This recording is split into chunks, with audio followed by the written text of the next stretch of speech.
found the Laid Off Lads podcast, where three average guys from Central Florida discuss anything but average topics and have all the time to do it.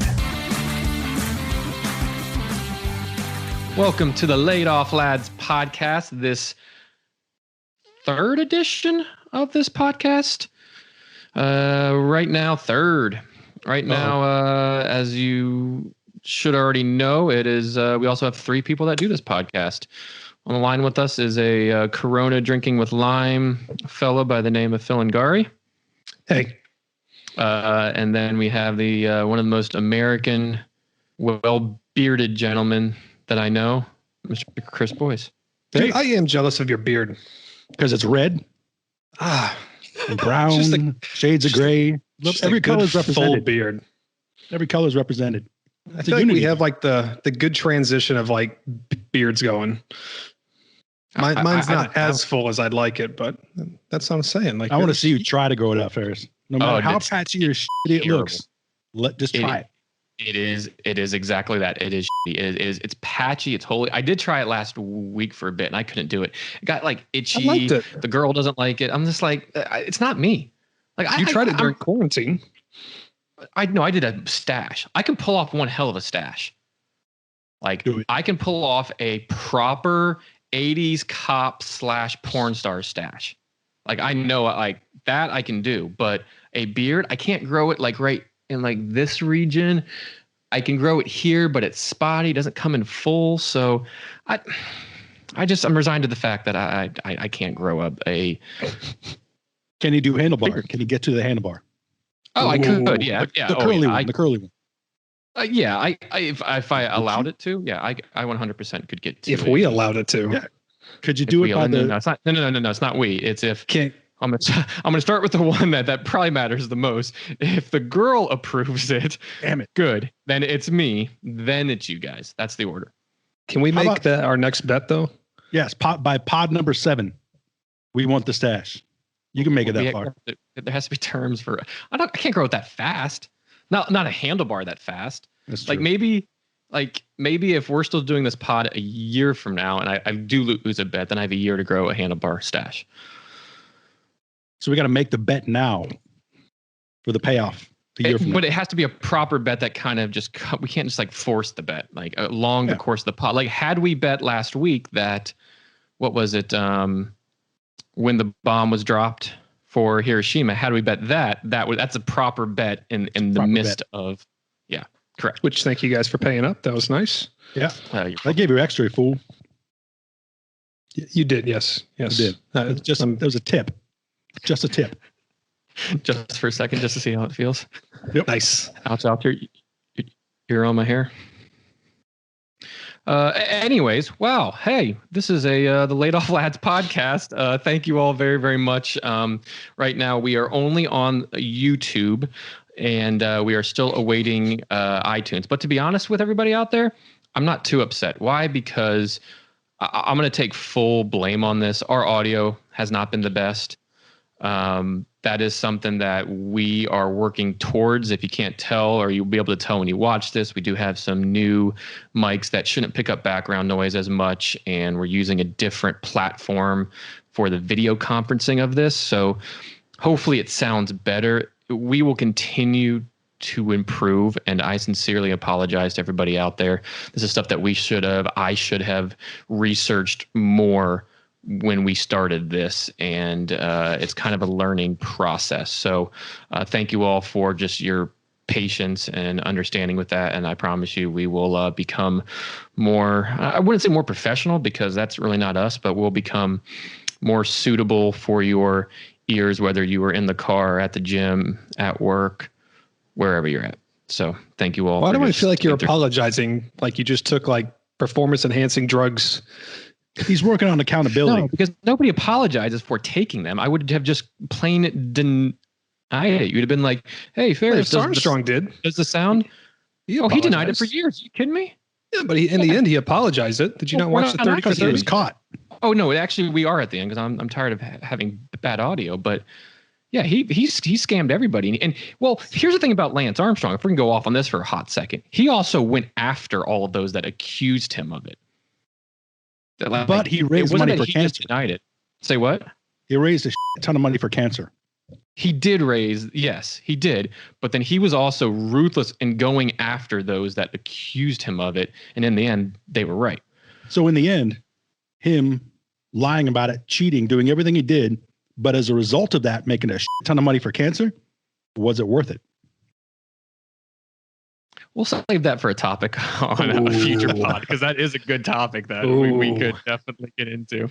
But we have some topics coming up that were sent in to us.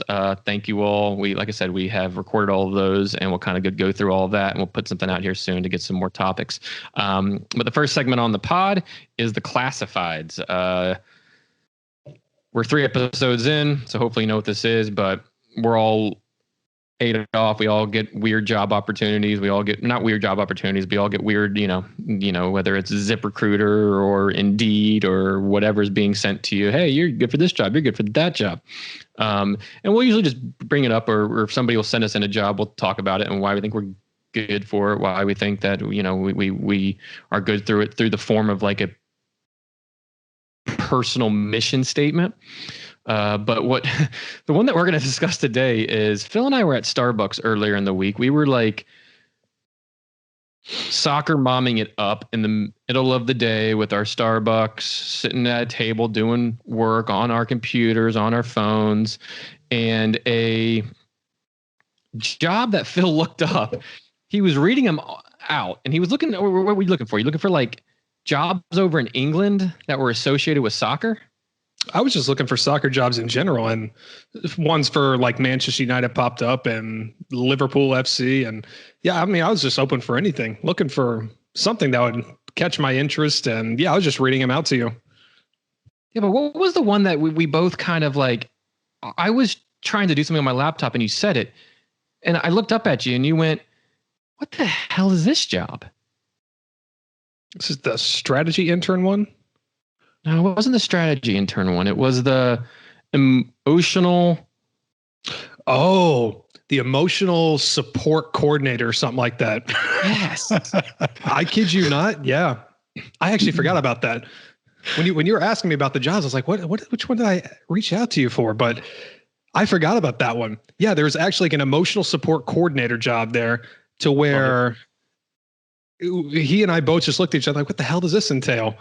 And just pretty much being a talking ear for players, and you're pretty much just a human form of an emotional support dog. Isn't that what we used to be? The what? Isn't that what we used to be? That's true. Ooh, and in our former lives. Our former lives. That's true. More so that like an emotional support human being is more like a counselor or like a guidance counselor. But I remember saying at our former employment, like there were so many hats that we put on in a day. You could be somebody's mom, you could be somebody's dad, you could be somebody's priest, you could be somebody's lawyer, like you could put on somebody's doctor, like you could be all of these different hats. You know, but you were exactly, Boyce. You were like an emotional support person for the employees that were there. So I mean, honestly, I'm gonna say it right now. I think all 3 of us could get that job. Let's try. Based on our experience, like with our combined experience, we have 40 some years of combined emotional support to talent, essentially. Yep. I mean, a soccer player or a football player or whatever sport over there at, I mean, they're talented. They're a talent of some sort. Yes, they're an athlete, but they're a talent. We work with a lot of talented folks. And say what? It's too close to home there, man. Like, just I don't know. I don't want to go on a rant or anything, but there are a lot of flops going on in soccer, and I can kind of correlate that to what we formerly did. So I don't feel like I was the most supportive person when it came to that. Okay, but so then you two, Boyce and I will get the job, and we both have Boyce 20 some years, 16. So we both got like 30 some plus years of experience, and Phil can gather the balls and I'll be the ball boy, man. Yeah, that was an open position there. That was an open position. I'll be like, I'm more than happy to sanitize them balls and just leave them on the side of the pitch while I watch the game. That'd be a dream job of mine. And I'm fine with that. Yeah, but Gather they're and not hiring sanitize that right now. balls. That's what they do now, man. Yeah. They No don't. longer Well, ball boys. Yeah, they do. They do. I guess you're right, but they don't do what like they used to do, where like they literally sit on this little bench by the side of the field and give a player the ball. Like they're on a stand now. Like you have to go and collect them and put them on the stand when they come in after you sanitize them and do all the things that you just said. But that's good with me. As soon as my leg heals, yeah, I'll be out there running, grabbing balls and placing them back on the pedestals. God, we're such kids. Balls on pedestals. Yeah, that was an interesting job that I kind of took us both for a surprise, and I do think a majority of us on this pod, so the 2/3 of us would be good at that. But I haven't seen a job like that in the States. No. We coddle too much. We coddle way too much. Not just like a guidance counselor. One of the airlines recently had banned emotional support animals because people were getting carried away with it. They were bringing out sheep and crazy like that. I saw that. Yeah, it was getting excessive. Sheep. There was one, I can't remember what it was, like what the final straw was, but there was some animal that was absolutely ridiculous for an emotional support animal. But people bring it on anything just as an excuse to, this is my emotional support snake. Well, what snakes I can understand. A snake? A snake is calm. Like it's just there. I don't know. I could see a snake, but when it comes to, some of the ridiculous ones, I mean, I'm not going to judge what calms someone down, but I mean, no. So what would each of your support animals be? Xanax. He just draws a smiley face on it every time he popped it. Yeah.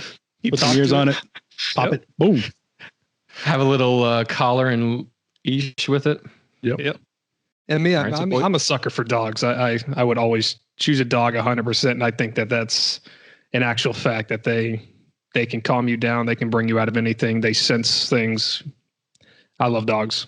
You know how much I love dogs. The amount of times I yell puppy anytime you and I are out. Love dogs. I think mine would be a cat, but not a traditional cat. A cheetah. A little baby cheetah. Yeah, but that cheetah's going to grow up. Like, is it? It's even better. Even better. No, it's not, because time out. If the cheetah runs away, because your ass ain't going to catch that, there goes your emotional support animal, and you're just a fucking wreck, and you're left with nothing. The cheetah's not going to do that. The cheetah's going to know who I am. He's going to love me. The cheetah's going to see me as either so it sees a rabbit across the road, mother, and it's gone. At 60 miles per hour gone. Yeah. But yes. Yeah. No, one of the coolest things that I ever saw was a few years back. I was visiting a friend in Southern California. We went to the San Diego Zoo, and we were over by the cat exhibit, or I don't know, like the African exhibit where they had elephants and lions and all these things. And I turn around and I see a grown ass cheetah walking across the street, the same street that I'm on. I'm on one sidewalk. There's a street. There's another sidewalk. It wants from one sidewalk across the street on a leash with a human being. It was the most majestically awesome, furry, big cat thing I had ever seen. I was just spellbound. I have a picture of it somewhere, but I was just like, holy crap, that 60 mile per hour awesome cat is on a leash walking across a street right now. That's cool. I want one. Okay, that's what you want. Yeah. Go get it. Well, no, isn't there some new big cat laws now? Wasn't that the thing that the lady that suspectedly killed her husband? Carol Baskin. From, Carol Baskins, yeah. Suspectedly, allegedly. Thank you. She just won there was some lawsuit that kind of prevents now the ownership of big cats and individuals or something along that line. I hate cats. My wife loves cats. Mary loves cats. Keeps asking why do for you a hate cat. I hate them. They're sneaky. All right. You know why? You know my thing with balloons, right? No. I hate balloons. I hate balloons. because at any given moment, a balloon can just pop and it's like, bah, instant heart attack. That's why for the couple birthdays at work. You're such an old man. In the past couple years. Nobody goes instant heart attack on a balloon. That's why they filled my office with balloons to with me.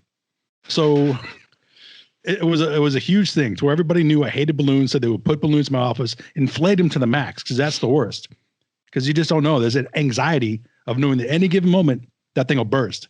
So with cats are just like filled balloons. At any given moment, you're just petting this thing. It's cute, and it'll go whack, and swipe at you, or it'll bite you for no good reason.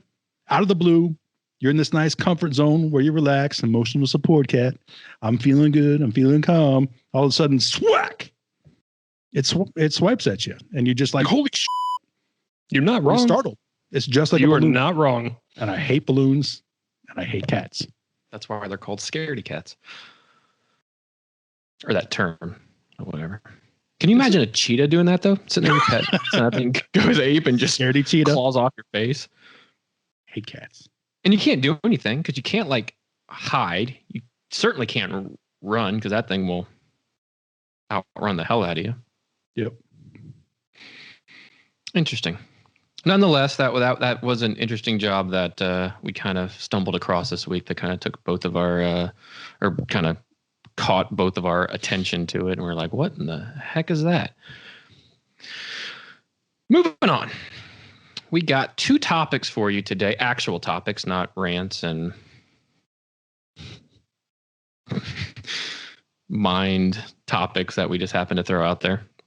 Mindless, I should say. But the first topic was sent in to us by Miss Allie Krause, who it's her birthday today, Jen. So I don't know if you knew this. Happy birthday, Allie. Yeah, I did send her a message earlier. Yeah, happy birthday. You listen, happy birthday. Happy birthday, Allie. And Boyce is going to feverishly text you because I don't know if he texted you yet. So he's probably going to text you happy birthday. Here he goes. Probably going to hit send. But happy birthday, Allie. Thank you for sending in a topic last week. And her Instagram handle is AKRA1135. So thank you. Hope you're having a great birthday. And by the time you listen to this, it's probably a few weeks on, but we certainly miss you down here in sunny Florida.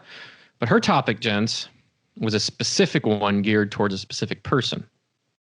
She said, I want to hear about parenting from boys. Oh, yep. Mark me out. God. And see, this is the thing. I said this earlier before we started. I'm a preparation kind of guy. I like to have my notes ahead of time, what we're talking about, what we're doing, to go through it, to plan and think about it. So these notes came maybe an hour or two before we started, and I literally looked at them right before we got on. So preparing for this question, I don't even know where to begin with it. I've got 2 kids. One of them is 24. One of them is 6. So 18 years apart. So 2 entirely different experiences. I thought about writing a book at one time called Young Dad, Old Dad, The Story of 2 Dads. Having a kid when you're 20 and having a kid when you're 39. 2 totally different experiences. The first time was sort of a piece of cake because you're younger. It's a girl. She's just super chill, super calm. Abby was the greatest kid to have growing up. Was so accommodating. What do you want to do, Dad? No, I'll take you to the mall. Let's go clothes shopping. What do you want to do? Anything. No, Dad, what do you want to do? It's just like she was so just chill. This little bastard, though, Cameron, is a totally different experience, hitting me at the worst stage of life. When I'm just like, this, and everything hurts, and I'm just like, whatever. I got this guy who is basically a mini version of me. Every time I fight with this kid, I'm like, I'm fighting myself. And I can't count how many times I look at myself and say, dude, what are you doing? Don't say that. Don't do that. I'm like disciplining myself more than I am him because I'm reacting and responding to things. Now, don't get me wrong. We're the best of buds. He's my buddy. I love him more than anything in this world. We have our Nerf gun wars. Last night we had a big Nerf gun battle. I kicked his ass, by the way. I used that the picture staircase. was awesome. You have to put that on the Yeah, we get decked out, like full thing. We got the goggles and the helmets and the all sorts of stuff, and we hide guns throughout the house. It's a big deal. But those are the fun moments, playing soccer in the backyard. But it's being where you are now in life at my age and his age, and kids being the way they are, and he's stubborn as all hell, and so am I. So there's a lot of times where I'm just like, I say things I shouldn't. And Mary, God bless her, is just like, dude, you can't say that. And vice versa. He'll say things to me, but he's calling me out when I curse. I'll be watching the game like, he's like, curse word. Thank you. I don't know. I don't know what to say about it. Parenting is an interesting experience. It's the most rewarding experience. The whole cliche that everybody will tell you. But it's complicated. It's challenging, and it makes you find parts of yourself that you didn't know existed. And it's a continual effort to make them better and help them learn from your mistakes and be better versions of you. But throughout that process, you're trying to become a better version of yourself to set that example, if that makes sense. There's a lot I still need to work on in my 40s. I'm just like, God, man, I really need to work on that. But I'm trying to work on it as I'm working on him to try to mold this little creature into being a better version of myself while I'm still working on myself. What would you say is the worst parenting moment you've had to where you're like, I shouldn't have done that? God, I don't even know, man. I know you've got stories. I usually black them all out just in case I'm questioned by the feds. No, it's usually just me saying something I shouldn't say. It's just like there's times where I'm like, he'll be in total stubborn mode and he's being a dick. And I'll call him on it. I'm like, dude, stop being a dick, without thinking about it. And he goes, you're a dick. I'm like, you can't say that. You just said it. I'm like, oh, what are we doing here? You're 6 years old. Point. So it's getting caught in moments like that where I'm like, you can't say that. You can't do that. But for the most part, it's cool. It works out. We're good buddies. Every day we wake up and we got to have our morning hug and everything. And I don't know. He's a cool kid. But it's sometimes you're like, man, have him younger. That's if the only advice I can give. Don't have a kid at 39 or 40. That's the goal. After that, you're just you have a morning hug. Yeah, and if we don't get it, like he goes to school before I wake up, or he comes home, he's like, "Oh, I didn't get my hug today." Every day we gotta have a hug. Every day I tell him I love you. Had I known that at work, you know damn well, Boyce, I want my morning hug. That's the two things hugs from my all kid. around. From the need you to drive over here. I need my hug. From the day he was born until the day he dies or I die, which is likely going to happen much quicker. I give the kid a hug every day if I can. I tell him I love him. Every day since he's been born, I've done that. And it's a commitment I made to myself. And I think it's important because I grew up with my dad bailed when I was a little kid, never really saw him ever. And my parental situation sucks. So to try to learn to be a parent when you had no real parental influence is very difficult. So it's, again, learning as you go along, but it's pretty damn cool. I love it. Cool. From a complete outside perspective, man, I think that's one of the most like genuine, realistic ways of looking at, had a kid at, who's 24 when you were younger now, and how you're thinking about it, going about it, thinking about yourself, thinking about him, what's your goal. Like, I think it's all a very just realistic way of thinking about it. I don't have kids. I don't necessarily want kids. That topic's come up, but we're on the same page with that, and so on and so forth. But how hearing you it's weird because you are usually, for as long as I've known you, like you said, you like to prepare, you like to plan, you like to boom, boom, boom, boom, boom. Well, you can't do that. That's why he's got 2 kids. Yeah, you can't do that with a kid. But I think you're looking at it and just adapting and just figuring it out on your own from what, from an outside view. I mean, not in the household, not part of your family, just as a friend. Dude, I commend you for. Thank you for that. Yeah, you got to adapt. It's all about adapting. Man, I feel like we just need an afternoon hug now. Yeah, I know, right? God, a virtual hug because it's still virtual hug. 6 feet. But I'm sure as like a dad or Phil and I's case, just single men, according to how we file our taxes. There are guilty pleasures in life. Embarrassing guilty pleasures that I think everybody has.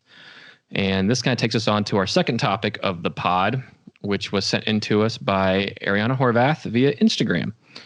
She happens to be my girlfriend. Her handle is Ariana _essential products. She is a very talented maker of soaps and candles and bath bombs and all of that. So visit that out if you want to go there. But her topic that she wanted to hear us discuss was 3 embarrassing guilty pleasures. And she named the 3. The first of those being a song. An embarrassing song? Not like a guilty pleasure song. That it's one of those, like, you hear it in the car, you hear it at work, you hear it, well, we don't work, but you hear it at home and you can't help but turn it up, maybe bob your head to it, dance to it. And you're just like, okay, I really don't want anybody knowing this, or like I'm kind of, there has to be. I mean, I do have one, and it rarely comes on the radio because it's so old. But it's "Are You Gonna Be My Girl" by Jet, and you have to have heard that before. But if that song does not pump you up, I mean, anytime I hear that on the radio, that my radio is on full blast, and I will roll down my windows. And anytime I'm in a bad mood, that song is on. It's a good song. I love it. I love it. I'm sure I've heard it, but can't remember. You don't know it? Sing it, Phil. I'm not going to sing it. Damn it. It's the same group that sings "Cold Hard Bitch." I'm not going to know that song either. What? Wow. I'm sure I've heard it. The names don't. Yeah, the names just don't ring a bell. So I'm going to have to. I'll send it to you after this. It's a good song. Yeah. Good call. It's a great song. Yes. Boy, go ahead. You got one? Yeah. Elton John's Yellow Brick Road. I like me some Elton John. That's a weird guilty pleasure of mine. I like Elton John, but Yellow Brick Road is just a solid classic song. Every time I hear that song, it's like, God, I love this song. It's a great song. Interesting. I didn't know really what you were going to say, but yeah. I thought he was going to say some rock band, but no. Interesting. Listen to it. When we're done here, we should all listen to each other's songs. Okay. So we have a better idea of what we're thinking about. And Ferris, go ahead, man. I got actually one more song, or rather album that I listened to. It's a guilty pleasure of mine. It's country, isn't it? No, I kind of go all over the map. I like country. I really listen to EDM and rock, rock when I was in college. Story of the Years and Under Oath, Emery, and like the emo rock. But I go all over the map. I have anything on my iTunes from country to R&B to rap to you name it. I pretty much listen to it all. I probably have quite a few guilty pleasures that I'm like, I wouldn't necessarily admit this to everybody, but because I like all sorts of tunes. One that comes to mind though is Carly Rae Jepsen's "Call Me Maybe." God, I want to slap you. I love it. Absolutely love it. God. It is like the most catchy song ever. I love it. Love it. And I'll even parlay that. I can listen to a good Tay-Tay album. Love me some T Swift. T Swift is phenomenal. Love me some T Swift. And love me some Kesha. That bitch is crazy, but I love her. She fell off the map, though. When she made her comeback, she fell off the map. When she came back, though, that CD she came back was good. It was different. But yeah, I probably have a few because I listen to about everything. So I'm kind of all over the map. But what was the one that you were going to say as the other one? All right. So as like an embarrassing, I'd say guilty pleasure song or album would be the Tarzan soundtrack. And I know I've mentioned that to you before, Ferris, but yeah, man, mentioned that at poker night on Saturday. I did, man, because I listen to it all the time. Man, it's such a Phil Collins is a genius. Oh, dude, it's just 100%. Tarzan was not one of his best though. What? No, go back to like the Genesis days. Yeah. Those were classic Phils, classic. Like great drummer. Yeah. Tarzan, he was falling off the map hard. And he got back right on. It's fantastic. I love it. Oh my God. Go on. I don't even know how to segue from that. All right, moving on. The next out of the 3 embarrassing guilty pleasures was one thing you buy. Mine's easy. Go for it. I'm a absolute fiend, and I spend way too much on Starbucks coffee, especially venti iced caramel macchiato upside down. Those are good. You taught me about upside down. Never knew it existed until you taught me about that. In other words, it's like soccer mom yoga pants perfect drink. Valley girl, that's me. Love it. I love it. Boyce did order it upside down, but then he figured he just had to drink it upside down. Yeah. Didn't work too well. Spilled everywhere. It's embarrassing. Yeah, because we went one time at work, and I get one, and you get one. And you're like, why does yours look so different? We got the same thing. And you're sitting there trying to stir the damn thing. I'm like, listen, a little Starbucks trick, upside down. They do all the work for you. Starbucks hack for you. Starbucks hack. They do. Love it. Boyce. This is the one I'm puzzled with because I'm a very, I don't know. I only buy necessities. I don't have anything that I buy that's crazy. I'm not a big gadget type person. I've got to have this. I was asking Mary about this beforehand going, hey, what's one thing that I buy that could be into this category? Embarrassing. And I got nothing. I wish I did. But everything I buy is a basic necessity. I don't buy anything that's frivolous. I don't buy anything that's why Christmas sucks. Because it's like, what do you want for Christmas? I've got everything I need. And everything I need are the basic things to survive. So, I mean, you buy a lot of stock now. I do stocks. Maybe that's my new living. It's your new living, but yeah, as involved that you are with it. I mean, that's something that you do guilty buy. Pleasure. Yeah. Yeah. Like you're essentially pleasure. Gambling. I am. I'm gambling my entire life savings every day. That's what stocks. Yeah. So that I would consider that a guilty pleasure because you enjoy doing it, right? Yeah, or there's some days you enjoy doing it. Yeah. Yeah. Today was frustrating, but it was very profitable, but frustrating because of the nature of what happened today on the stock market. The whole GameStop thing that has been in the news. Everybody's talking about it. I was listening to. It's going to be big. This is going to be the next revolution in this country. 2021 is going to be the year of the revolt. It's going to be nuts. This is a big, big wake up call for Wall Street. Not to get into that territory, but it's going to be a pivotal day in the history of the financial system of this country. Yeah, odds are you probably heard about it now. It's interesting. Yeah. Yep. Phil and I were part of it. Phil and I were part of it. After this wave, I'm done. I'm pulling out and just holding, waiting for what's going to happen. Yeah. I still have some of those stocks, but I'm just going to keep them there and kind of see what happens. They weren't too expensive, but Phil, yeah.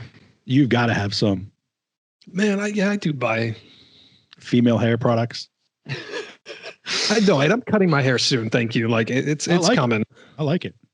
It's coming. It's past my back now, and I hate it. Like long hair sucks. Don't ever grow your hair out. Ever. So right now I'm just in the research phase of finding a place that'll cut it for free and donate it. So at the end of the road, after growing it out for a year and a half now, it's been a long time. Wow. Yeah, it has been. Being yelled at work every day for it. Just, not fine, man. Yeah. One of the things that I do buy that mine are mainly food related. And I love food. I mean, when it comes to either like pizza, I love pizza. I crave pizza nonstop all the freaking time, but greatest more food ever. Specifically, something that I crave nonstop, which I always pick up when I go to the store, is Murray's ginger snaps. I will always have them in my pantry. I love ginger snaps. Ginger snaps are Werther's originals. Not just ginger snaps. Murray's ginger snaps. And who is Murray, and why do you like those specifically?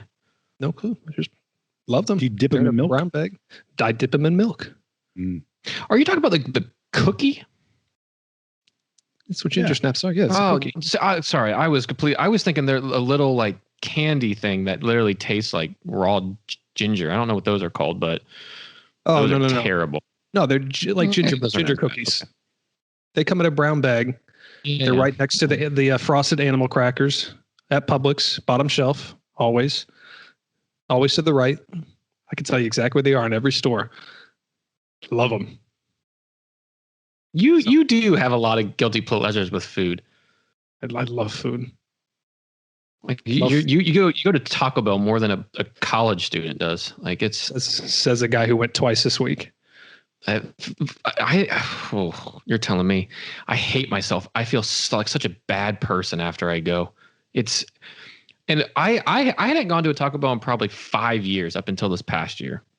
You and me. Yeah, both. you bragged about it. You bragged about it too. I was proud of it because I'm a better human being without that in my system. Yep. Well, in and out of my system, depending on how it affects your system. But I every time I have it, it's because it's one of the things that's now, because most things close early, even like a Panera or I don't know, Subway or whatnot. Like they're not open as late as they were. So Taco Bell's we could get hit by a nuke tomorrow. Taco Bell will still be standing.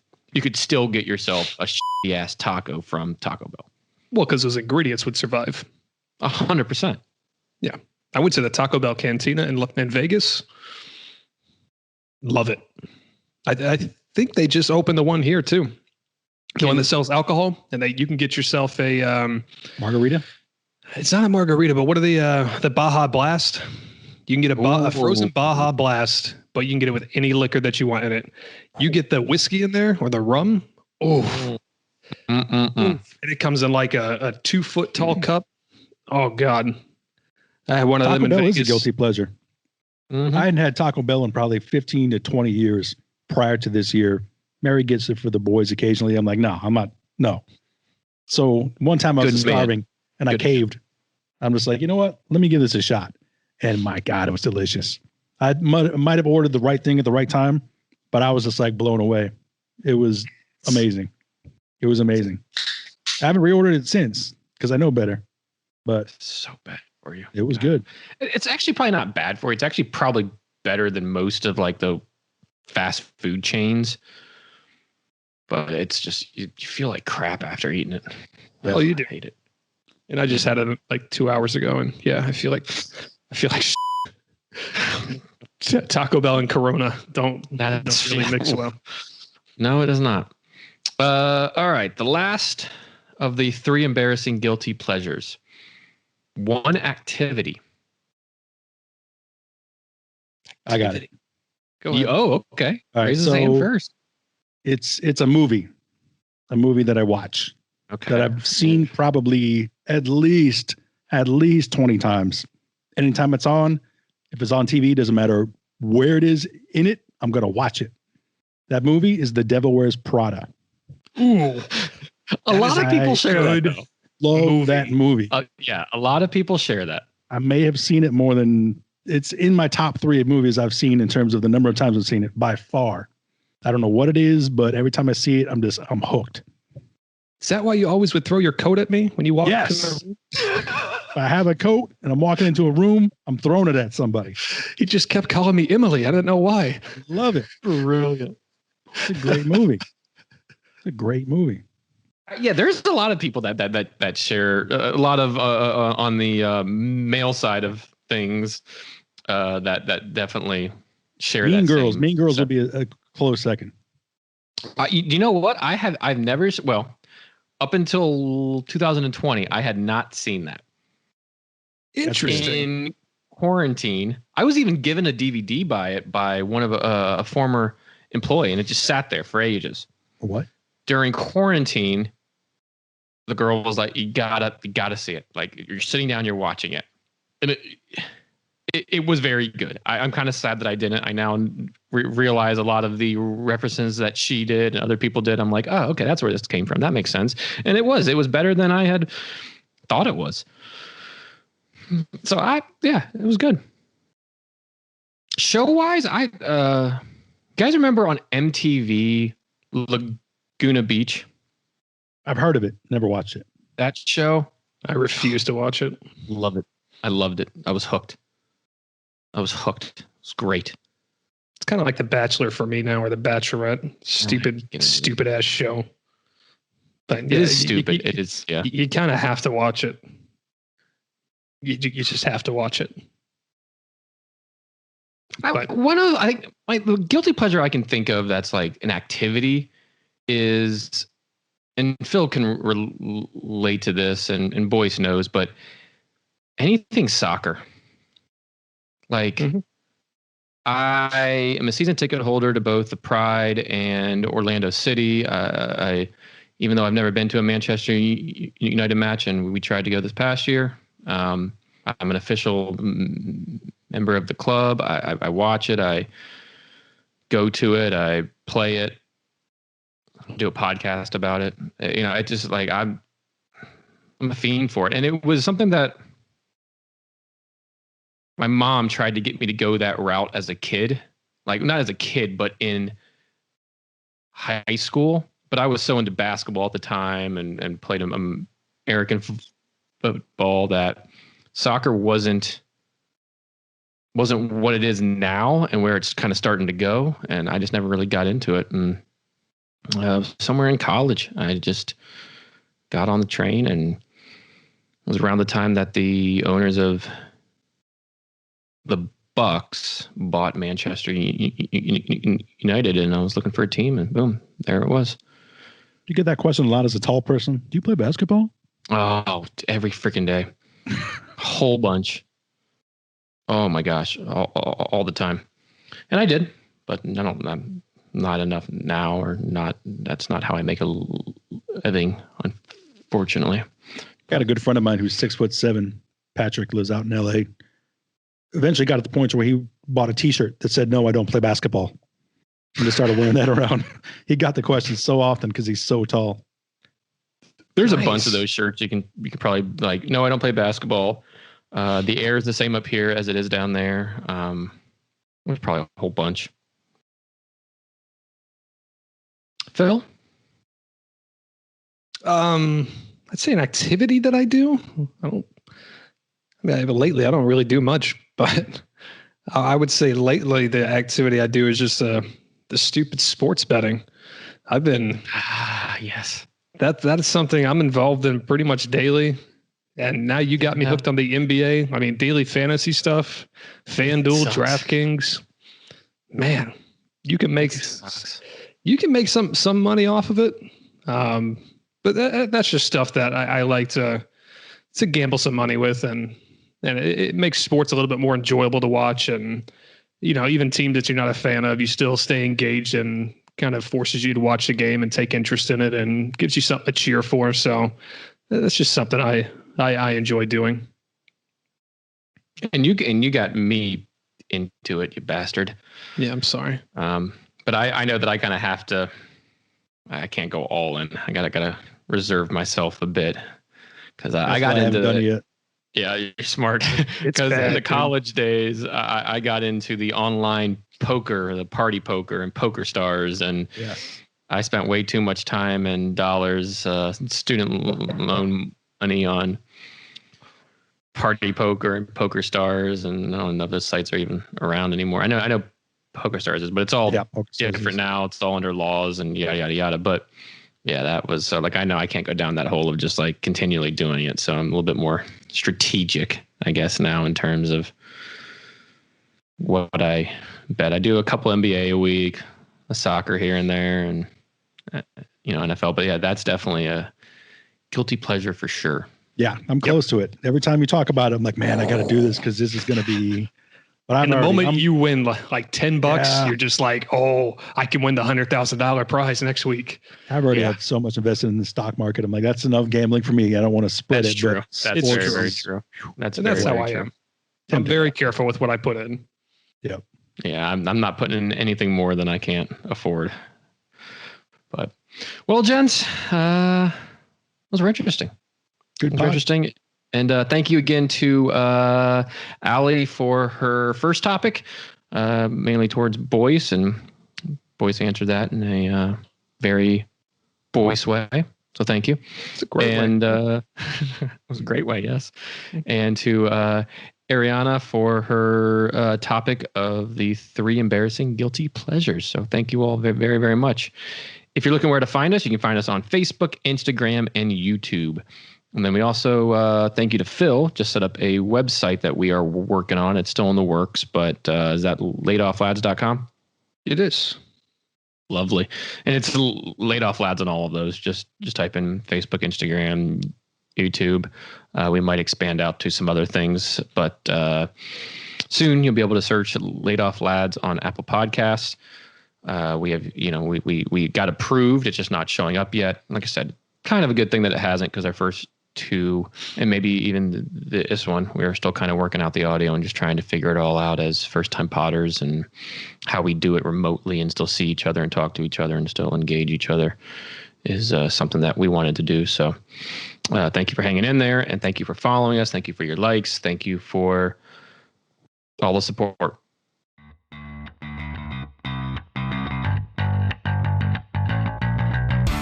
Thanks for listening to the Laid Off Lads podcast. And if you're hiring, well, you know where to find us.